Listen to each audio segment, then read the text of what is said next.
3 days later, Eliza was awakened at 2:17 a.m. by a silent alert from her security system. Two men in dark uniforms, with HOA CCURT patches, were attempting to pick the lock on her back door. A third waited in a car at the curb. The local police had been automatically notified by her system, but response time to her neighborhood typically took at least 8 minutes. Eliza moved silently through her darkened home, retrieving her service weapon from her bedroom safe. Years of training allowed her to navigate without making a sound. She positioned herself with clear sightlines to both the front and back entrances, then activated the home's recording systems through her phone. When the lock finally gave way, the two men entered with flashlights and what appeared to be weapons. They whispered to each other about finding the documents and checking the home office first. "Federal agent, drop your weapons and get on the ground." Eliza's voice was calm, but commanding as she identified herself, her stance steady and her weapon trained on the intruders. The men froze momentarily, clearly surprised. Then one lunged toward the door while the other raised his weapon, which Eliza could now see was an airsoft gun modified to look real.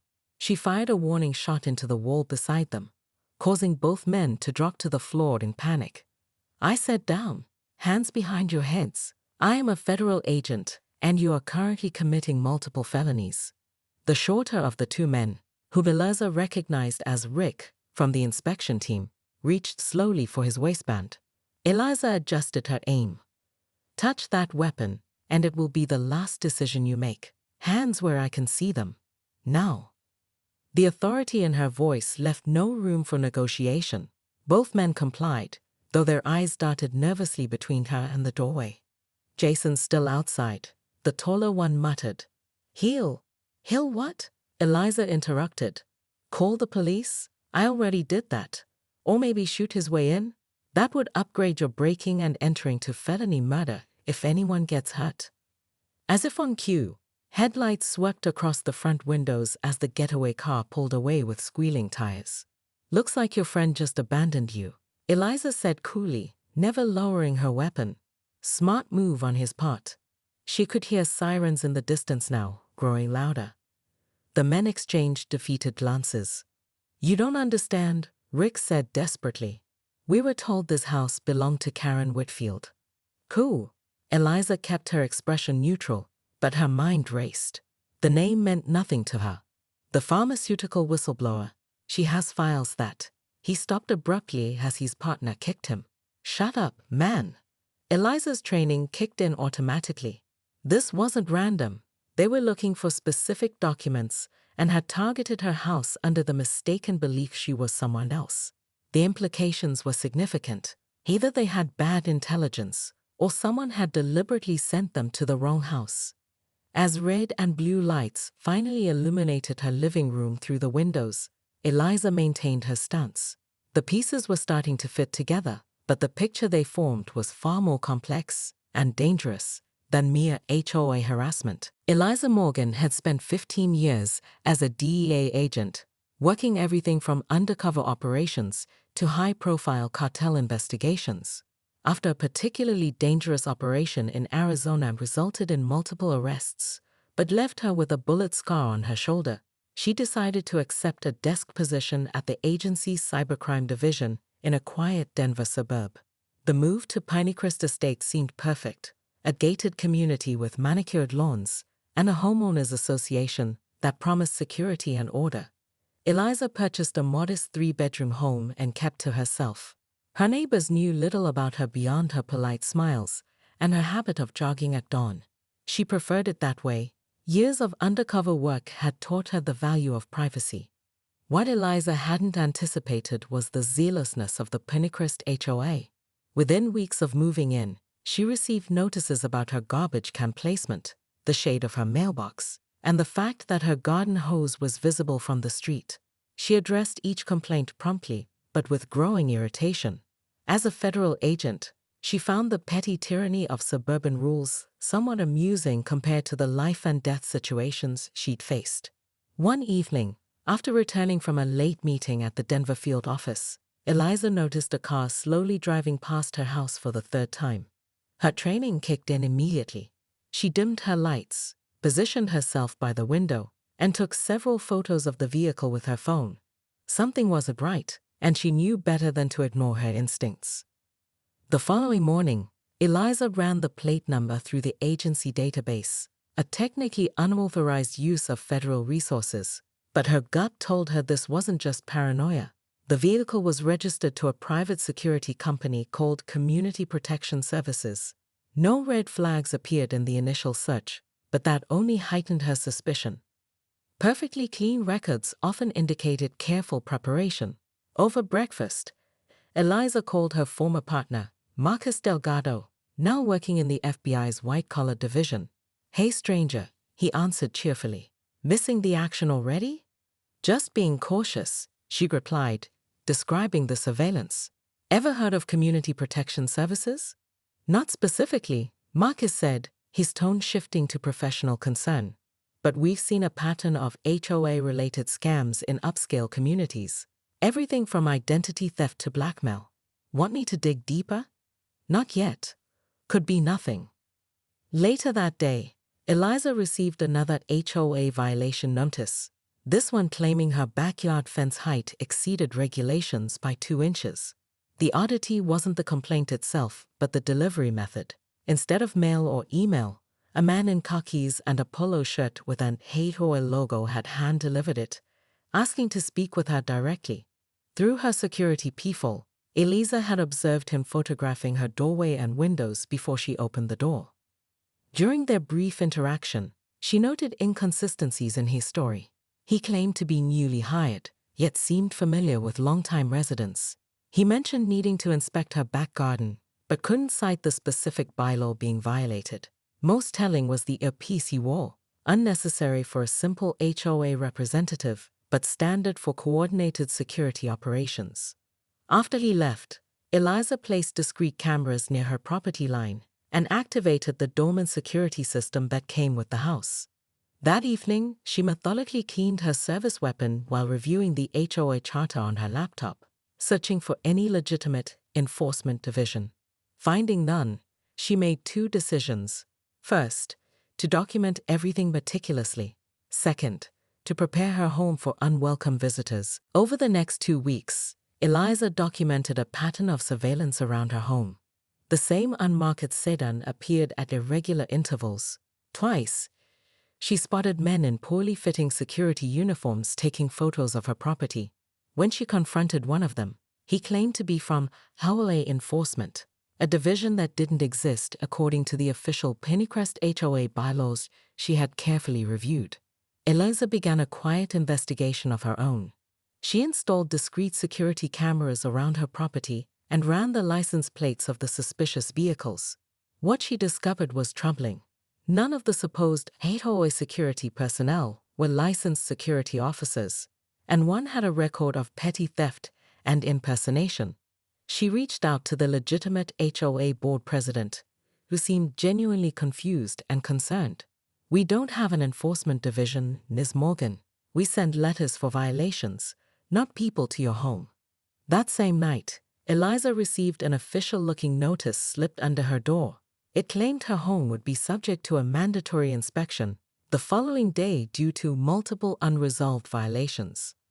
The letter bore the HOA logo but lacked the proper letterhead and signatures she'd seen on legitimate communications. She immediately notified her supervisor at the DEA and the local police, providing copies of her evidence. They agreed to monitor the situation, but couldn't spare resources for surveillance without more concrete threats. Eliza prepared for whatever might come next, setting up her home with additional security measures that wouldn't be immediately visible to visitors. The next morning, Eliza called in sick to work, something she rarely did. Instead of leaving for the office, she positioned herself in her home office with a clear view of the street and waited. At precisely 10:15 a.m., a white van with Pinecrest Community Services painted on the side pulled up. 3 men emerged, all wearing matching polo shirts with clipboards. What caught Eliza's attention wasn't their professional appearance, but the bulges under their shirts that suggested concealed weapons. She activated her home's audio recording system and prepared to answer the door. "Good morning, Ms. Morgan," The lead man said with practiced politeness. "We're here for the scheduled inspection as per the notice." "May I see some identification?" Eliza asked, deliberately appearing nervous rather than suspicious. The man produced a laminated card with the HOA logo. "Jason Mercer, head of compliance. These are my colleagues, Rick and Stephen." Eliza pretended to examine the ID while taking mental photographs. "What exactly are you inspecting today?" "Just routine checks, water damage, electrical compliance, window seals." Jason's smile didn't reach his eyes. "We've had some break-ins recently. This helps us identify vulnerable homes." "Break-ins?" The HOA newsletter didn't mention any. A flicker of annoyance crossed Jason's face. "It's being kept quiet to avoid panic. May we come in?" "I'm actually on a work call right now." Eliza lied smoothly. "Could you come back tomorrow?" The men exchanged glances. "The notice specified today," Jason insisted, his friendly demeanor slipping. "Failure to comply could result in fines." "I understand, but I'm in the middle of something important," she maintained, watching their body language shift from professional to predatory. After they reluctantly departed, promising to return tomorrow, Eliza immediately sent the security footage to both her supervisor and Marcus at the FBI, along with facial recognition requests. Something far more dangerous than HOA overreach was happening in Pinecrest Estates, and Eliza was determined to uncover exactly what before these men returned. By the time local police arrived, Eliza had the situation fully under control. The two men were face down on her living room floor, their hands zip-tied behind their backs. Their accomplice had fled in the vehicle but was apprehended at the neighborhood gate by responding officers. The investigation that followed revealed a sophisticated real estate scam operating through several Denver suburbs. The fake HOA enforcement team had been targeting homes they believed contained valuable information or assets. In Eliza's case, they had mistakenly identified her as a corporate whistleblower they believed possessed documents exposing financial fraud at a local pharmaceutical company. The scammers had been using HOA violations as a cover to monitor, intimidate, and eventually burglarize selected homes. In most communities, they had managed to install at least one accomplice on the actual HOA board who would provide them with information about residents and help legitimize their activities. Eliza's training and instincts had not only protected her home, but broke open a case that eventually led to 15 arrests across 3 states. The legitimate Pinecrest HOA board was mortified by the events and subsequently implemented new security protocols for all HOA communications and activities. 6 months later, as Eliza testified in federal court against the scam operators, she couldn't help but smile slightly when the defense attorney asked about her HOA violations. "Sir," she replied, "I assure you my garbage cans were always brought in by 7 p.m. as required. Some rules, unlike your client's actions, are actually worth following." The case became a training example at the DEA Academy about how criminal enterprises can hide in plain sight in seemingly secure communities, and how the vigilance of a single agent can make all the difference. What the courtroom testimony didn't reveal was the aftermath of the investigation. The real Karen Whitfield had indeed been a whistleblower with damaging documents about Nexagen Pharmaceuticals' clinical trial manipulations. But she had died 3 months before Eliza moved to Pinecrest, officially ruled a suicide, though the case was reopened following the HOA scam revelations. In a twist that connected all the dots, Eliza discovered that her home had been Whitfield's before her death. The real estate agent had never disclosed this fact, which violated state law. Further investigation revealed the agent was the cousin of Jason Mercer, the escaped getaway driver who was ultimately found in Mexico with $1.2 million in cash. Most disturbing was what Eliza found in her own attic during a thorough sweep of her home after the arrests: a waterproof document case hidden in the insulation, containing USB drives and paper files detailing how Nexagen had concealed fatal side effects of their blockbuster diabetes medication.